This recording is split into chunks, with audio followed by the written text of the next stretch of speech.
When they cuffed me, my father raised his glass and smiled. "I'm the one who reported her," he said loud enough for the cameras to catch it. The room went silent. People stared at me like they'd just watched a hero expose a criminal. But I wasn't shocked he did it. My name is Evangeline Porter. And that was the moment I learned the man who taught me about duty had no idea what loyalty meant. That was also the night I stopped being his daughter and became the truth he couldn't destroy. The applause was polite, measured, the kind that fills a room but never reaches the heart. I smiled for the cameras and stepped onto the stage, my heels clicking against marble that gleamed like ice beneath the chandelier. The cello swelled somewhere behind me, a soft, graceful melody I barely heard. I'd stood under missiles and searchlights before, but never under chandeliers this bright. My palms stayed steady even as the light pressed down, heavy and golden. Somewhere in the front row, my father watched, his eyes sharp with something colder than pride. My mother sat 2 tables away, pretending not to notice either of us. When the master of ceremonies called my name again, the microphone cracked with static, a hiss, then silence. 2 men in dark suits appeared from the side aisle, cutting through the crowd like blades. They climbed the stage without hesitation. The first spoke with a voice that carried through the hall, metallic and final. "Evangeline Porter, you're under arrest for treason." Every sound vanished. The music died mid-note. The glasses froze halfway to lips. The perfume in the air turned bitter. I didn't move.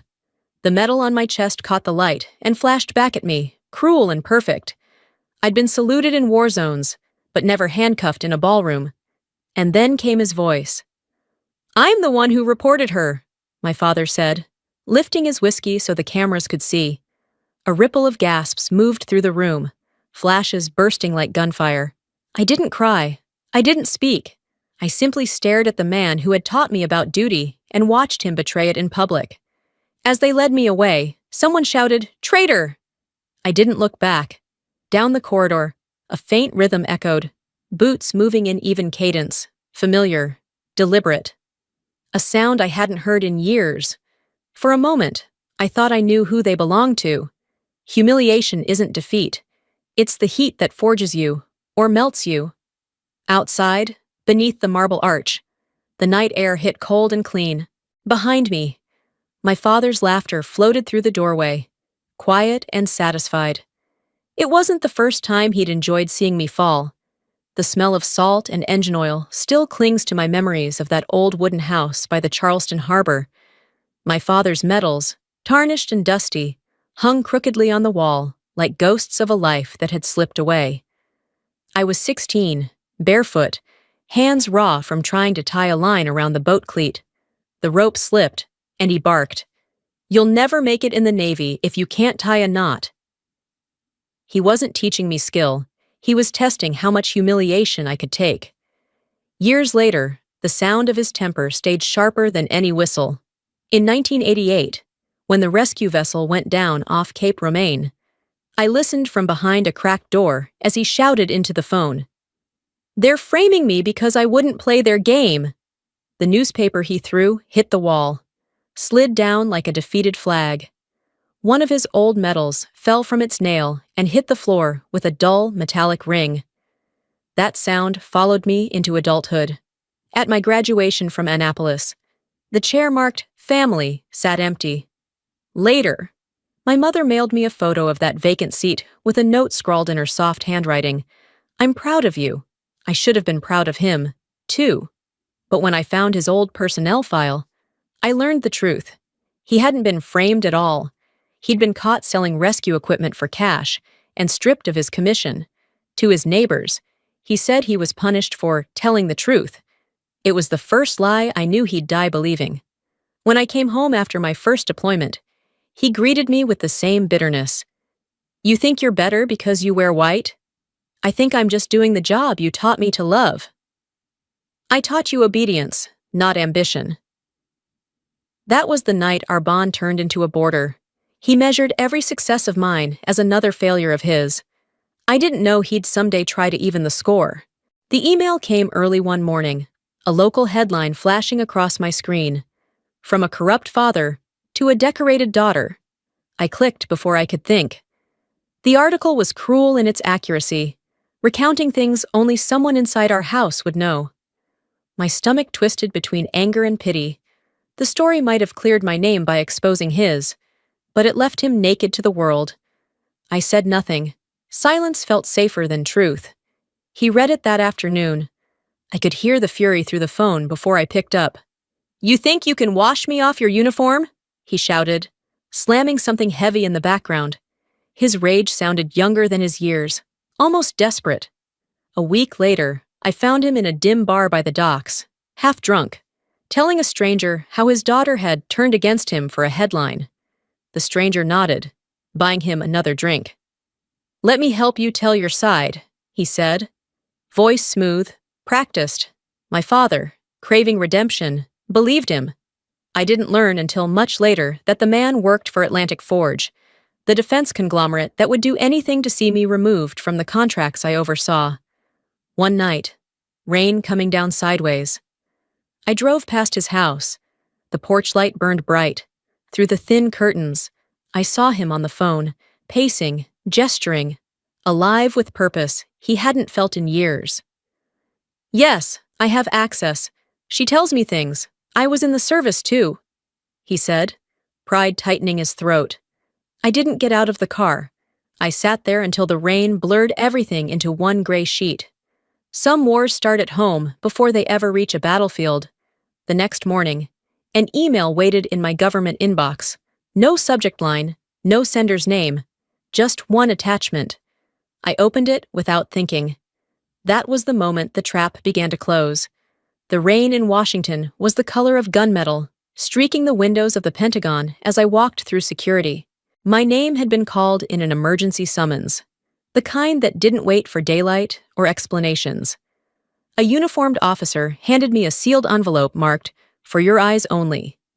Inside was a printed email, classified coordinates from the Atlantic defense route, bearing my encrypted fingerprint. For a moment, I couldn't breathe. Every layer of protocol I'd built, every barrier of clearance and verification, had been violated in my name. In my world, betrayal is measured in keystrokes, not bullets. The metadata traced back to one of my mirrored accounts, a perfect clone of my digital identity. Someone had built a shadow of me and used it to commit treason. Hours later, the interrogation room smelled like metal and recycled air. A red light blinked on the microphone between us. Two agents sat across the table, faces blank and tired. One slid a folder toward me. "Admiral Porter, your father has provided testimony." The words cracked something deep inside my chest. "What exactly did he say?"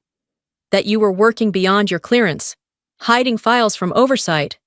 He never understood the difference between secrecy and shame. When they pushed a photo across the table, his signature at the bottom of a citizen statement, I didn't look away. The handwriting was shaky but certain, the first written proof that my father had turned against me. In the hallway afterward, a young officer saluted. "I only told them what I found, ma'am." Sarah Quinn, one of my subordinates I'd once reprimanded for leaving her terminal unsecured. The irony stung. The elevator mirrors threw my reflection back at me, jaw tight. Uniform immaculate, eyes hollow. A uniform can't protect you from your own blood. That night, in my quarters, the phone rang. My mother's voice trembled through the static. "Your father's on TV again. He says you've shamed the flag." I watched the tide roll against the harbor through my window. I'd rather drown in truth than breathe in his version of honor. When I hung up, another message appeared on my secure line. No subject, no sender, just 6 words. "They're watching the wrong terminal. Ethan Graves." And just like that, the silence around me cracked open. He'd found the spotlight he'd been chasing all his life. On live television, under studio lights too bright for honesty.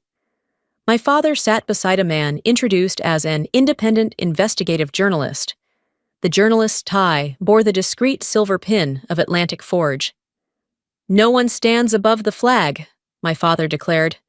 "Not even my daughter." He didn't need to look into the camera. He already knew the country was watching. Truth was never his audience. Applause was. By dawn, the story had spread. A blog post claimed I was facing criminal charges, though no indictment existed. Commentators called me everything but innocent. My apartment became a cage of camera flashes. I cut the lights, sat in darkness, and listened to the evening anchor's voice. Sources say Admiral Porter may have compromised multiple defense contracts. A knock at the door followed. A police officer checking for my safety. I recognized him. He'd once served with my father. I'd faced insurgents who wanted my head. Now it was neighbors who wanted my shame. My phone buzzed again, an unlisted number. Ethan's voice came through, low and steady. "Ma'am, I think they're staging something bigger. Don't answer any summons. I'll reach you soon." "You think I'm being set up?" "I think someone wants your silence permanent." Minutes later, my phone lit up with an encrypted image. An internal report showing Atlantic Forge had hired a crisis PR firm to protect the whistleblower. The whistleblower was my father. That night, my mother appeared at my door, her coat soaked from the rain. She placed a paper bag of food on the counter and whispered, "He thinks he's protecting the family name, but he's destroying it." "Do you think he'd believe me if I told him the truth?" I asked. "Not if it means he has to doubt himself. He'd rather see me in prison than see himself as wrong." The next morning, the television glowed again. My father shaking hands with a congressman, accepting the title Citizen Patriot of the Year. The applause sounded hollow through the speakers. I turned off the TV, stared at my reflection in the dark screen, and whispered, "So this is what honor costs." Then, a knock at the door. No voice, no footsteps, just a small envelope slipped through the crack. Inside, a single note in familiar handwriting. "Charleston, 2 weeks. We'll finish this right.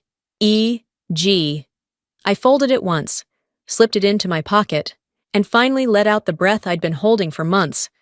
Whatever this was. It wasn't over yet. Rain blurred the glass, turning the city into a ghost map. My phone rang. No caller ID. "Ma'am," Ethan said, his voice tense. "The leak wasn't an accident. You're the target, not the enemy." "Then who is?" "Atlantic Forge. They're buying senators and headlines. You're the audit they can't afford." I'd survived wars overseas. Now I was fighting one built from emails and egos. "In Charleston," the banker whispered. "Your father withdrew $30,000 in cash, said it was for legal fees." The receipt read A.F. Systems LLC. The smell of ink felt like betrayal. He'd finally found the price of his pride. At a naval checkpoint, Ethan opened his laptop. "They've planted a ghost code in NATO's system. It mimics your signature." "How long?" 2 weeks. Long enough to bury you." Every soldier learns patience, but not everyone survives it. That night, my mother handed me proof of the transfer. "He told me it was for a documentary, but I knew." Her voice cracked. "If you ever talk to him again, let the truth hurt him, not you." I sent my report to the Department of Defense. No names, just one line. "Integrity is the last uniform we wear." Ethan replied, "Understood. We'll be in Charleston." The crowd cheered as my father held the microphone. I did what any true American would do. I told the truth. They applauded a man who mistook confession for courage. Behind him, Atlantic Forge's logo flashed unnoticed. That evening, I sat by the pier, staring at his boat. Redemption. "You left more than a rope loose, Dad," I whispered. "You left the truth untied." Ethan appeared, handing me a flash drive. Proof of payment, direct from Forge. Driving home, a black SUV followed. The reporter leaned out, smiling. "Stay quiet, and we'll clear your name." "Then leak the truth," I said, walking away. Ethan had recorded everything, later, at my mother's house. Ethan said, "He won't stop until someone shows him what he's become." "Then show him, publicly." We chose the Veterans Tribute Gala, the same stage where I'd been humiliated. Sometimes, to cleanse a wound, you have to reopen it in front of everyone. That night, I called my father. "Tomorrow's your stage again. Dad, Let's see who tells the better truth. Outside, a helicopter swept over the harbor. The storm had arrived. The chandeliers blazed like a second sun above the Charleston Veterans Tribute Gala, their light too perfect, too familiar. I had been invited, requested, really, to clear the record before the public. The same marble floors, the same stage, even the same cameras waited like executioners dressed in gold. Some stages repeat themselves until someone walks in with the truth. My father sat in the front row, soaking up the flash of photographers as if it were oxygen. He gripped the microphone, his voice firm and rehearsed. "My daughter may wear a uniform," he said, "but I wear the truth." The audience laughed and applauded. I stood motionless, the spotlight burning my face, the sound of their clapping dull against the roar inside my chest. Then the déjà vu began. 2 federal agents cutting through the crowd, badges out, their voices slicing the noise. Flashbulbs burst like shrapnel. Again. Humiliation tastes the same the second time, unless you've already swallowed it. The lead agent raised his hand to deliver the warrant. When it happened, thud, thud, thud, a sound too synchronized to be random. The hall fell silent as the double doors opened. A line of SEALs marched in, dress uniforms black and gleaming, white gloves clasped tight. They moved as one body, deliberate, unshakable. At the front, Ethan Graves. His voice rang through the marble like an order from another world. "Admiral Porter, we're here!" Every head turned. The spotlight shifted, sliding off my father and locking on me. The air itself seemed to hold its breath. For the first time in a year, I wasn't the accused, I was the truth made visible. Ethan held up a folder sealed in red wax. Operation Evergreen, authorized by the President. He read, calm and exact. Admiral Porter's clearance extended to NATO security operations. Any allegations of unauthorized activity are void. Murmurs rippled and died. One agent leaned to the other and whispered, "Cancel it, she's covered." My father's hand trembled. The whiskey glass slipped, shattered against the floor. I stepped forward, voice level. "You reported me for doing the job you taught me to love, Dad." He couldn't lift his head. I turned toward the room. Tonight was meant to honor truth. Let's start there. The SEALs saluted in perfect silence, the flag behind us catching the full light. Then the screens lit up. Ethan's doing. First came the recording of my exchange with the Forge reporter, his voice admitting to the setup. Then a document. The payment trail, Forge, Harold Porter. No one spoke. The applause never came. My father sank into his chair, smaller than I'd ever seen him. When the truth finally stands, no one claps. They just breathe. The night after the gala tasted of salt and whiskey. The music had faded, leaving only the hush of the ocean and the hum of a city pretending not to notice what had just unraveled. Behind the hotel, my father sat alone on a stone bench, his suit wrinkled, tie loose, staring at nothing. I walked toward him, not in uniform, not as an officer, but as his daughter. We both served under flags, his of pride, mine of duty. "They told me you were dirty," he said finally, voice rough, as if each word scraped its way out. "They said they had proof." "You wanted to believe it," I answered quietly. "It made you feel noble again." He looked up, eyes rimmed red. "I just wanted to be right for once. Being right isn't the same as being good." "Dad?" For a moment, he said nothing. The silence between us stretched and softened until I saw something I'd never seen in him before. Shame that didn't wear armor. Then my mother stepped out from the shadows, her hand trembling as she rested it on his shoulder. "You can still choose who you are tomorrow." He broke, quietly, shaking under her touch. "I don't need you to apologize," I said. "I just need you to stop rewriting who I am." My phone buzzed. Ethan's voice came through, calm and steady. "Forge executives are in custody. Their chairman confessed. They used your father to break you." The wind off the harbor was cold, but I didn't feel it. I walked back through the empty corridor, my reflection catching in the mirrored wall, still, composed, free. Forgiveness isn't surrender. It's the moment you stop living inside someone else's sin. The sun was soft over Charleston's Memorial Parade. Flags lined the street, waving against the sea breeze. I stood quietly among the crowd, dressed simply, a single silver star on my jacket. My father stepped to the podium, his old uniform, neat but worn. "I mistook attention for truth," he said.